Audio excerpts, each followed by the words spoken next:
and the font was quite small, and mine's about the same. So if anyone wants to move a bit closer to the front so they can see it, I might as well do so. So when I started revising, there was a total lack of information, and I had to email a whole bunch of people, I had to go on different websites, I had to just do all sorts to try and get some information about the exam and also consultant interview. And because of that, there was a bit of a fear about the unknown. So what I've tried to do is just give you all the collated information that I've got about the exam, starting off from the application, the content, the structure, and then the consultant interview, talking about the procedure application, the personnel, who's there, and the sort of questions you're going to get asked. So you're going to get quite a detailed and practical overview, and the idea is just to familiarise yourself with the process and take the fear out of it, because half the sort of fear about it is you don't know what you're going to come up against, and if you know that, when you walk into the room you're not going to be so scared. Just a few tips and hints which I hope might help. And finally, I do accept and acknowledge that everyone's at very different levels.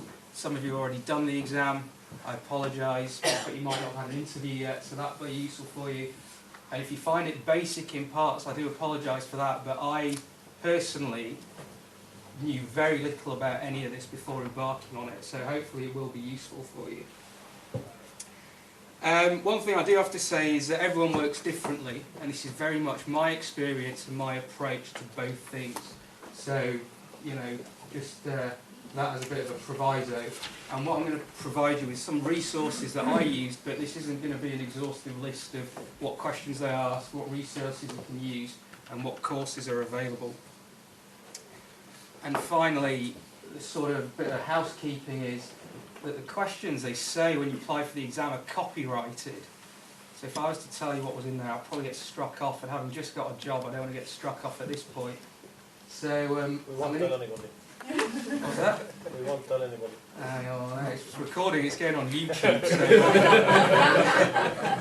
you not tell anyone might not just get me away with it. But there are examples on the Intercollegiate website which you may have seen. I'm going to use them. I'm going to use some from the Pass Test website.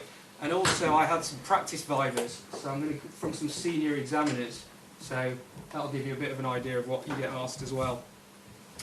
So starting off with the exam really, just quickly go through the application. There's an online section application, there's a paper application, and it's on the website. And like I say, parts of this are small, so if you want to move forward, there's a timetable online at which point you've got to pick your dates that you want to do the exam. And I'd say apply as early as possible, as soon as you think about doing it. The reason being is the exams are 3 months apart, and you do section 1, and we'll come on to what that is, and then section 2. But section 2 is allocated on a first come, first served basis. So if you apply, if there's 100 people apply for section 1, they all pass, and there's only 50 spots available in the next available section 2 exam, you won't get into that exam. You'll then have to wait another 3 months after that. And so that means that number one, if you've got a delay, you're then going to forget stuff you've already revised. And secondly, if you're coming towards the end of your training, that's going to put more pressure on you to pass at that point, because you're going to think, I'm getting closer to my CCT now, and then you've had a 3-month delay. So as soon as you think you want to get involved with it, then do apply earlier rather than later, because of those, mainly because of those reasons, which I didn't know about, and there are guys in the region who've been stung by this. So just be aware of that. Online details, GMC, and your declared subspecialty. You don't have to have a declared subspecialty, but I'll come on to why that's important, because it's mainly for section 2 in the academic viva. You get 2 papers. If you declare a subspecialty, you get a general surgery paper and then a paper in whatever your interest is. If you don't, you get 2 general surgery papers. On the clinical day and in the vivas as well, they are split into general and subspecialty. But if you don't nominate one, you'll just get general and general. So again, it's you sort of balance on where you're putting your odds and your risk. Standard stuff like where do you get your medical qualifications from, where do you get your MRCS, You've got to put in a CV, so you've got to get your CV up to date and scratched and organised, and you've also got to put in your consolidation sheets from your logbook, and it's expensive. 1,795 quid for both sections. I ended up paying in total about £3,000 for my exam because my section 2 was in Dublin, section 1 was in London, so you got travel, you got hotels, you got books, you got payment to get onto these online MCQ things, so it is expensive. So the paper application, signed application form, passport size photo and a photocopy of your passport, driving licence, whatever. And you've got to provide 3 structured referees. And what that means is there's a reference form which you've got to email or send to 3 consultants who are on the specialist register and you've worked within the last 3 years. And this is another reason for starting early, because you know when you send a boss some paperwork, it's going to be sat on a desk for a while. One of those people, one of those 3, has to be, for the Yorkshire and Humber guys, JRA. So it's got to be your training programme director. And what I didn't realise is he has to actually say that they feel you're ready to do the exam. And again, apparently there have been people who wanted to apply but been told, we don't think you're ready yet. So one of your references has to be your training programme director, who has to sort of acknowledge the fact that they feel you're ready to do the exam. So get it in, go and harass them, and then they have to give it back to you. It's like some sort of Miss World competition in a sealed envelope. And then you have to put the 3 sealed envelopes in with your application and post it all off, recorded delivery. Lots of faffing around, start early, get it done. So then the exam, what a load of fun. First part, section 1. Single best answer, which Mike and Tim have given you some examples of. 110 questions in 2 hours. And then you've got the extended maximum questions, which again, Mike and Tim have given you an example of, and I will as well. And that's 135 questions in 2.5 hours. Now, we did it all in one room in the Ibis Hotel in Earls Court, very glamorous. But apparently now they're doing it in like driving test centres and things like that. But and on, you know, you're clicking buttons now as opposed to those sheets that go through the scanner. That proves how old I am. And I'll go through this in a bit more detail in a second. Section 2 is an entirely separate exam, like I say, 3 months earlier if you get your application in time, possibly 6 months. And it's over 2 days. One day will be your vivas, which is an academic viva. So you have an hour available to read 2 papers. One will be a general paper, one will be your subspecialty or another general paper, and then you have a 20-minute viva, 10 minutes on each.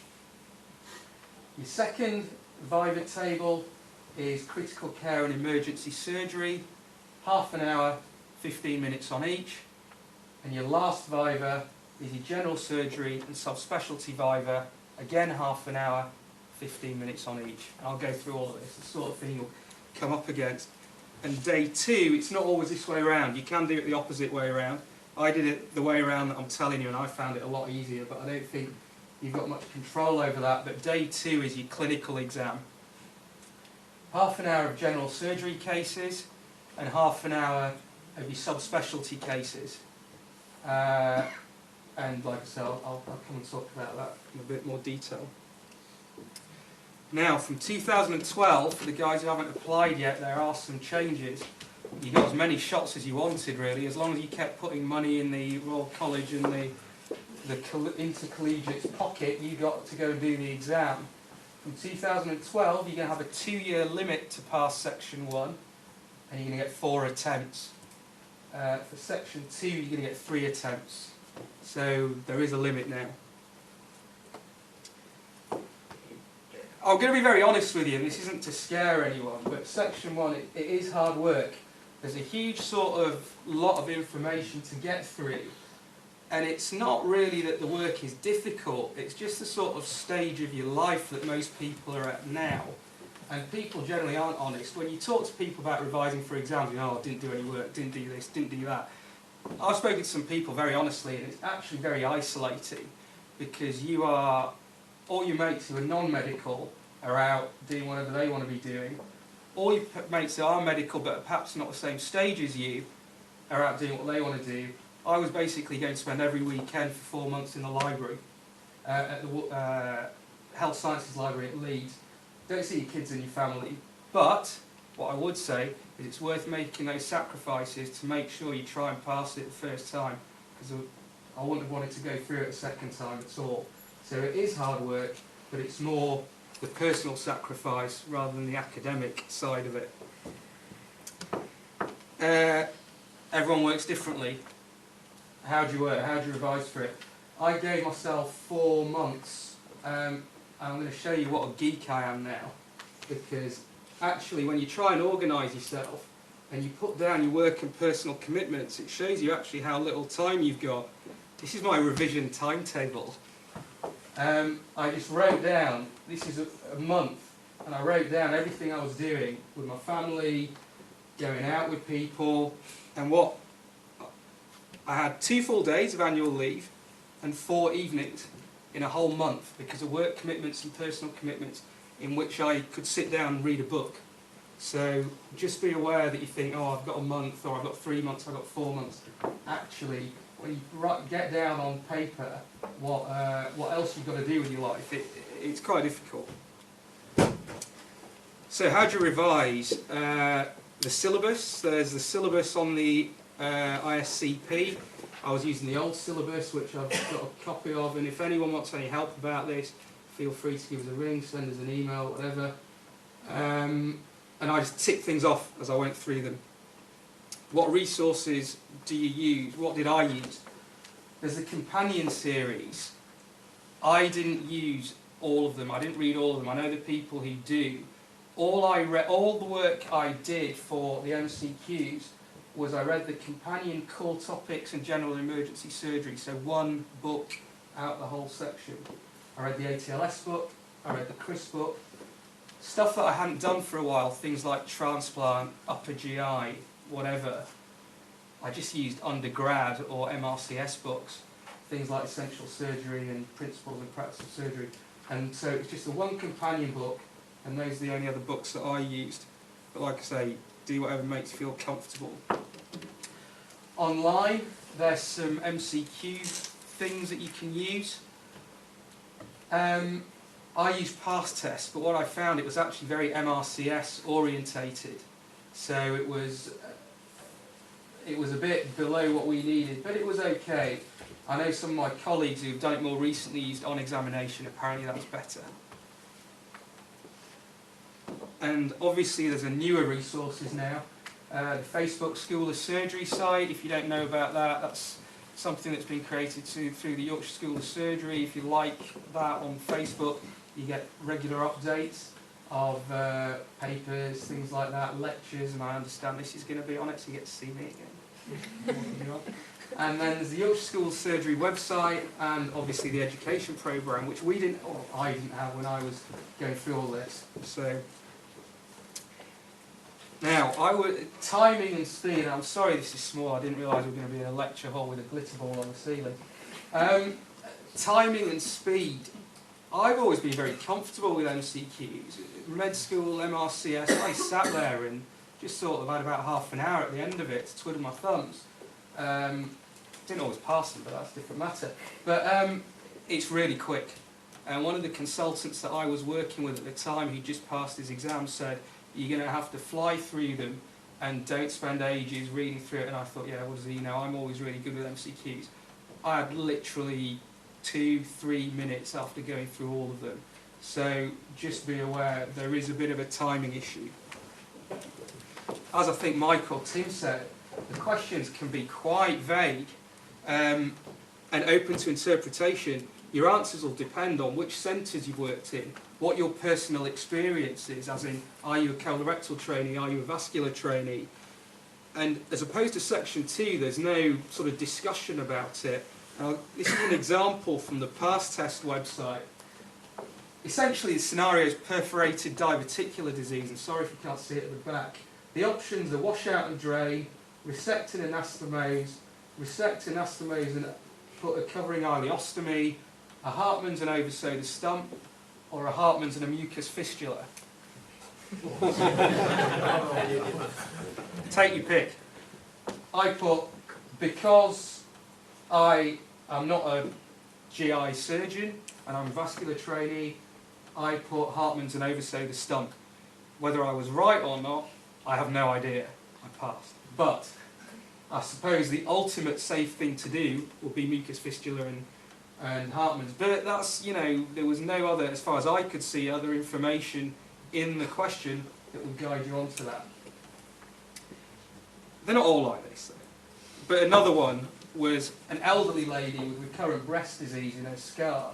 And again, like that, there was a whole range of options, all 5 single best answer, from you do nothing for her, give her a pat on the back essentially, or you know, you reperform surgery. But there was no guidance in there into what her level of fitness was, what treatment she was having at the moment, and things like that. So again, there are some vague questions. You can't try and second guess what they want. The examiner's aware of this, and apparently if there's lots of discrepancies in agreeing the questions, they actually get taken out. But the reason I'm telling you this is just to be aware of it, so you don't start pulling your hair out at the time going, oh, I don't know.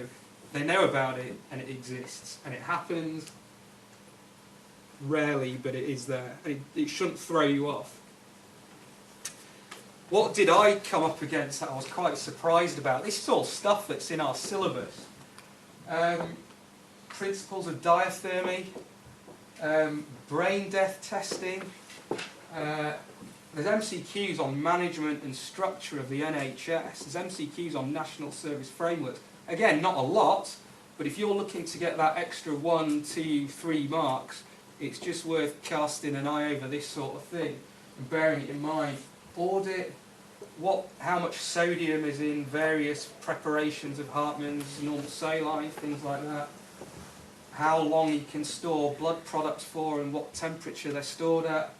And the one that I found really difficult, genetic patterns of disease. They'll just give you, this is an extended matching question, you just get, woman has this, sister has that, brother has this, and then there's a whole list of genetic conditions.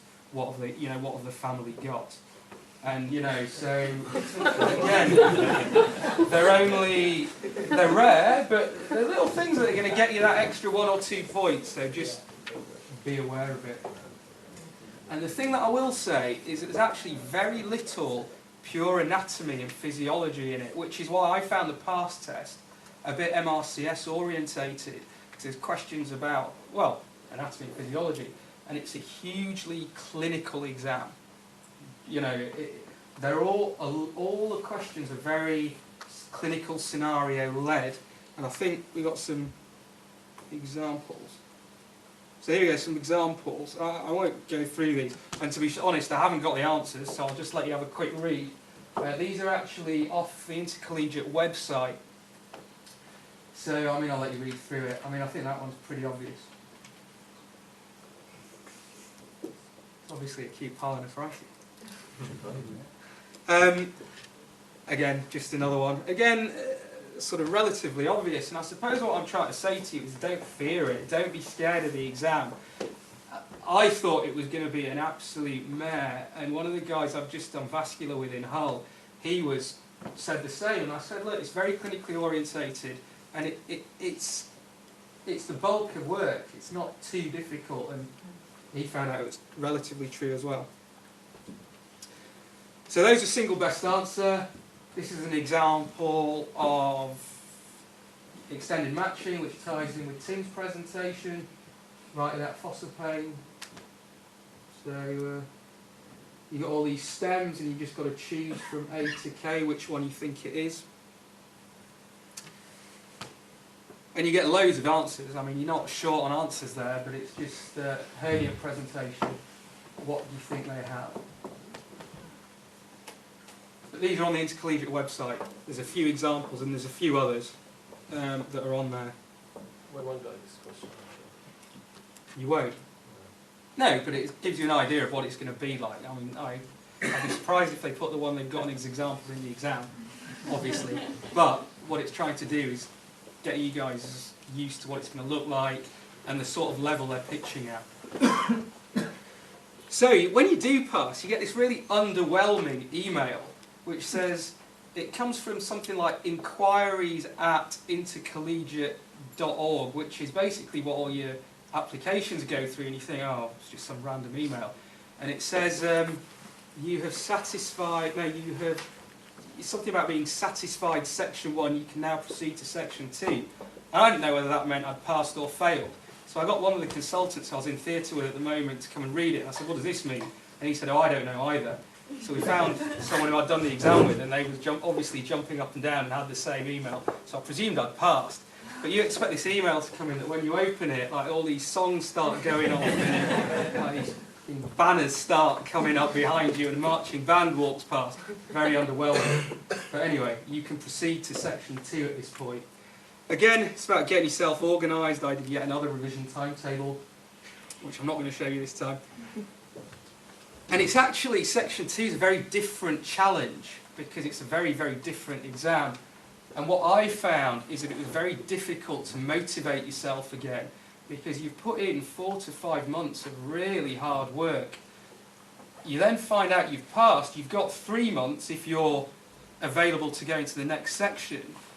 And I found that sort of 2 months I couldn't really just pick myself up again. I couldn't get myself going. So I only sort of really sort of got going with a month to go.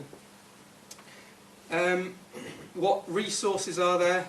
This time I used the Vascular and Endovascular companion book, or whatever your subspecialty book is. I used Browse for examination, and started reading the BJS, which I've never done before, for the journal club.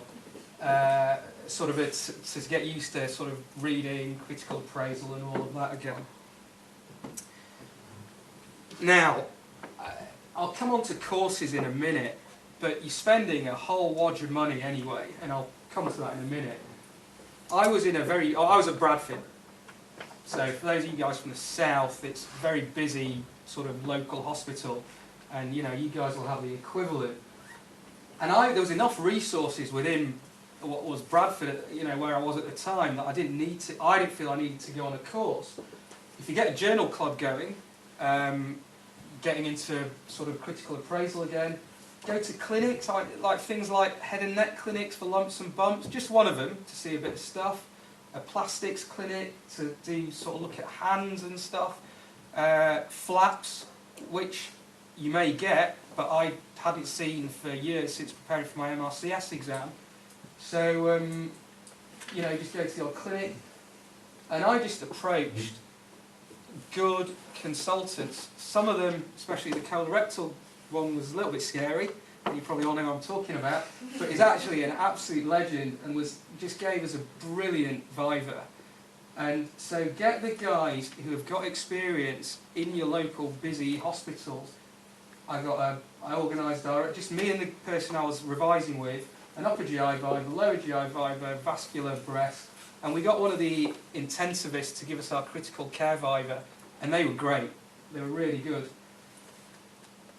And the reason I've put current local senior examiners is because the chap I was talking about before who recently did the exam went to one of the old school examiners and got grilled, and it sent him into a complete panic. And as I'll come on to, the exam's actually very reasonable. The examiners are actually very helpful and surprisingly friendly. And it's not going to be as sort of the grilling that if you go to, say, the older consultants perhaps will give you. It's not like the old FRCS they had to go through. So go to someone who either is a bit more up to date and has done it recently, or someone who's a current examiner, because they know how they're going to pitch it, how they're going to phrase the questions, rather than stand there and shout at you and put loads of pressure on you, which is not what you need when you're preparing. You've got the teaching programme, and again, courses. I didn't go on one, but there are plenty out there. Chris Macklin's one of our local consultants, and he runs a course in Manchester and the Alpine ski course, and that's his website on there. And there's other courses which people tell me about, which I didn't go on. Mr Miller just wanted me to mention study leave. Apparently, because the deanery's paying for the education programme, they may, not fund study leave to go on revision courses. You'll have to take that up with him. I don't know a lot about it, but in preparing for this, this is sort of one of the things that he just wanted me to mention. So that's that. I really only like working by myself. For all the exams I've ever done before, I've only worked by myself. I didn't like working with other people. They stress me out. I just do what I need to do, lock myself away. This is the first exam, and it was really important. I buddied up with someone, and there was I'd never met him before. There was a trainee, who's a breast trainee, who's now got a consultant breast job as well, who was going through the exam at the same time. And we worked together, not for section 1, but for section 2. And the reason is that it's very much like your MRCS, and it's a very long time since we've all done our MRCS, where it's about how you present your findings. It's like when you teach medical students now, people, you say you've got to stand there, hands behind your back, the appropriate language, how you present your findings. It's all about that. And if you've got someone to bounce it off, that's really good. And people work very differently. The person that I worked with was nice and laid back, so obviously quite different to how I am. And we picked things up off each other really well. She was doing breast, I did vascular, and so you just get good information. And like I said, it was hard to pick ourselves up again after section 1. So we managed to support each other, motivate each other, make sure that we kept each other working. And when you're going to Dublin, Edinburgh, wherever, it's nice to have a mate that you sat next to, just chatting about stuff and telling each other how bad it is. And, you know, it just makes it a bit easier. Really basic stuff, but dress appropriately. There are stories about people going in with college ties and getting it talked about in the Viva. Someone going in with the guy that I told you about, who told me about being quick in the MCQs. He went in with fishes on his tie. He got asked something about what fish causes some disease or something. So I went in a plain tie, plain shirt, plain suit. Allow good time for your flight and your travel. You don't want to be pitching up like with 10 minutes to go and having to try and run round to the exam. Not a good look. And just relax. So the other thing is stay somewhere nice. We stayed in a nice hotel in Dublin. Some of the guys stayed and thought, oh, we're only there for 1 night or 2 nights. We'll get somewhere close to the college. There was a stag group in, and you know, they were coming in and out 3 in the morning, running down the corridors. Again, not really what you want to be doing when you're trying to get to an exam the next morning. So each panel has 2 examiners. Every table you go to, there's 2 examiners. The academic Viva, Mr Clark, he's one of the consultants in Northallerton, is going to talk about this in November. So I'm not going to spend a lot of time on this. But on the website, there's something about impact factors, what they are, how to calculate them, know about them. There's a structure on the Intercollegiate website as well about how to critically appraise a paper. It's always useful when you go in. The first thing I did is I went in, I wrote down my structure on the bit of A4 that you get given even before I started looking at the paper, so I worked out what I was doing. On the website there's stuff about level of evidence on the Intercollegiate website, and essentially they say that when you go into the exam it's going to be about like a discussion with a colleague about a paper. They're not going to try and catch you out about anything, and that's how I found it, in all honesty. It was a discussion about what I thought about the paper rather than what do you think about the statistics, is it good, is it bad. You didn't get grilling about it. Just the one that I did was about EVAR. You comment on the journal, it was in a high impact factor journal, the institution, it was a very high profile institution. And don't just be negative, because you're sort of in this mindset that I'm going to pick out all the negatives and that's going to get me points. Say what's good. I talked about how technology had changed over the 10-year period, that it was a good introduction. And then I sort of thought it was going quite well, so I thought I'd go for it and see what happened. And I said, well, I think this paper's a really poor relation to EVAR 2. And there was this silence, and I thought, oh, that's it, I've blown it now. And the guy just went, oh, that's really good, so do I. And then it just turned into a bit of a chat. And so if you have very strong feelings about something, say it. And finally I just sort of said, I don't think it's going to change the practice. It was about EVAR in very old people. And I said, what the paper shows that it can be done, but the question you want to